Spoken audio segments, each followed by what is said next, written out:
Alright, let's get something straight. Reconstructing someone's face from a skull is not magic. It's not some CSI-style instant face swap. It's actual science. Messy, imprecise, occasionally brilliant, and sometimes beautifully tragic science. Picture this. Somewhere in a ravine, a skull is found. No ID, no name, just bone. It's cracked, a bit lopsided, maybe with a jaw shifted to one side. One eye socket looks oddly droopy. You half expect the skull to whisper, "I've had better days." But we still want to know, what did this person look like? And more importantly, can we actually find out, or are we just guessing with style? Let's start with a hard truth. Most facial reconstructions you've ever seen, the ones in museums, documentaries, or movies, weren't made by anthropologists. They were made by artists. And most artists are not anthropologists, just like most anthropologists. Well, they're not exactly Da Vinci either. So, when an artist draws a caveman, what do we get? Usually something between a cartoon villain and your gym teacher with a hangover. And when a scientist tries to draw a face, imagine someone doing surgery with mittens on. The knowledge is there, but the execution, a little rough. That's the gap we're dealing with, the no man's land between knowledge and expression. To bridge that gap, enter one bold human, Mikhail Mikhailovich Gerasimov. And what did he do? He went straight to the source.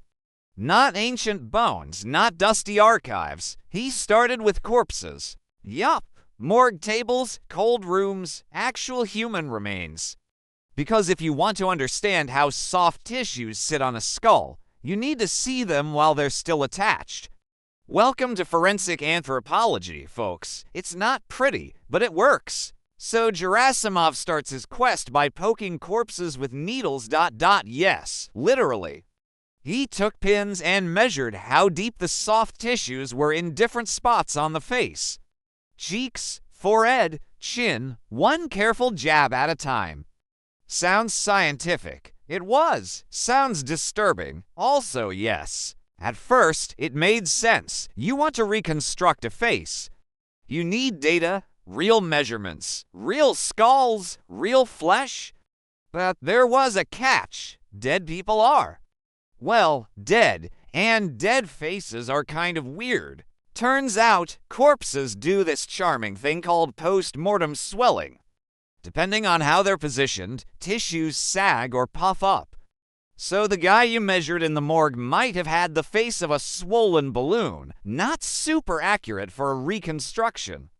Unless you're trying to build his funeral selfie. So, what's next? X-rays. Yep, radiation to the rescue.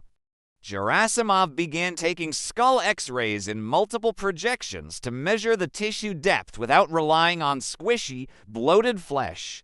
Sure, nobody cared much about radiation exposure back then, minor details. And slowly, methodically, he built a database.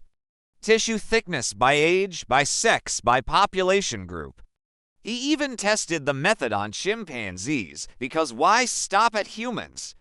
If it has a skull and a face, it's fair game. But here's the twist. This wasn't some academic exercise. Gerasimov wasn't chasing museum prestige or likes on Paleo Instagram. This was practical science. His goal was criminal forensics. Imagine this. A skull shows up in the woods. No DNA, no dental records. This is before all that. What do? You rebuild the face. And if that face looks like someone in a missing persons file, bingo. So when we talk about skull-based reconstructions, it's not just artistic fantasy. It started with morgues and cold hard data. And the man behind it was part scientist, part artist, bold individual with a very high tolerance for corpses. Once Gerasimov nailed down his method on modern skulls, he thought, well, why stop at murder victims? Let's try something spicier. How about historical figures? Let's see what Ivan the Terrible really looked like. And so he expanded. from Homo sapiens to Homo long dead, from random skeletons in crime scenes to Australopithecus, medieval tsars, and war heroes. It wasn't just for curiosity, it was a stress test for the method. If it worked on known people, it might just work on the unknown. And guess what? It did. He'd reconstruct a skull, compare the result to old portraits, and, shockingly often, it matched. Not perfectly, of course. There's no way to get the beard length or 16th century resting villain face just right.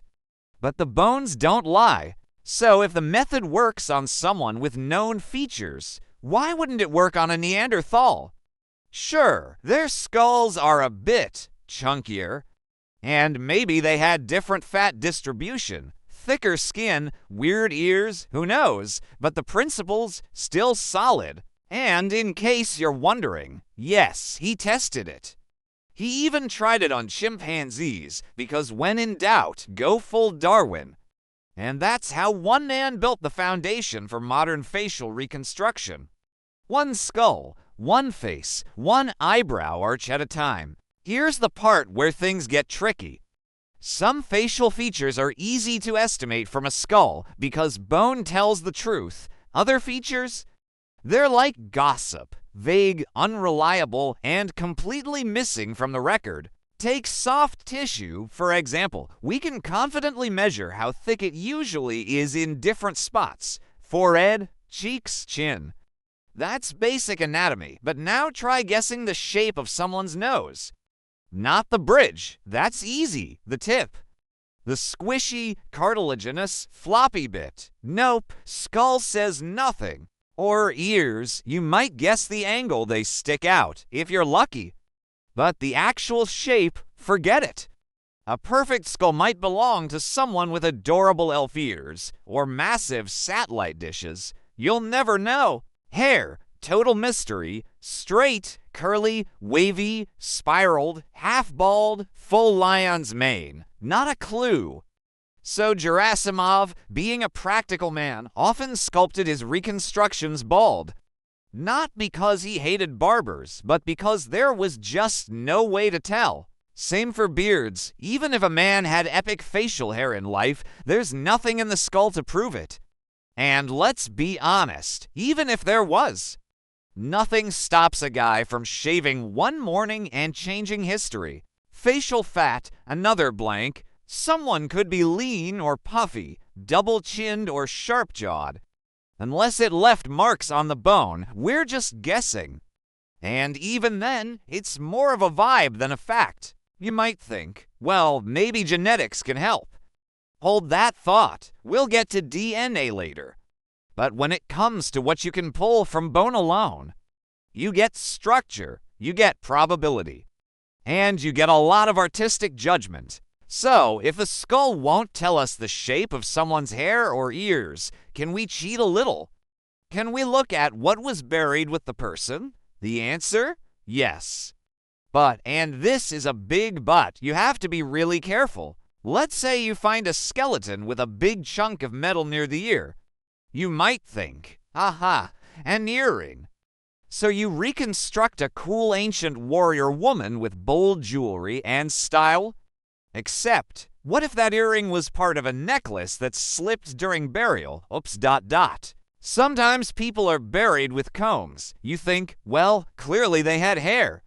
Maybe, but also, maybe it was symbolic, or decorative, or meant for the afterlife. And maybe they were bald as a stone in real life. Archaeology doesn't come with a manual. The same goes for hairstyles. We have some evidence, especially from preserved remains, like bog bodies or mummies. Some ancient folks had braids. Some had buns. Some had what we can only describe as ... creative experiments with grease. But even if we find a comb, a hairpin, or a fossilized strand, we're still guessing. Educated guessing, but guessing nonetheless. And the further back we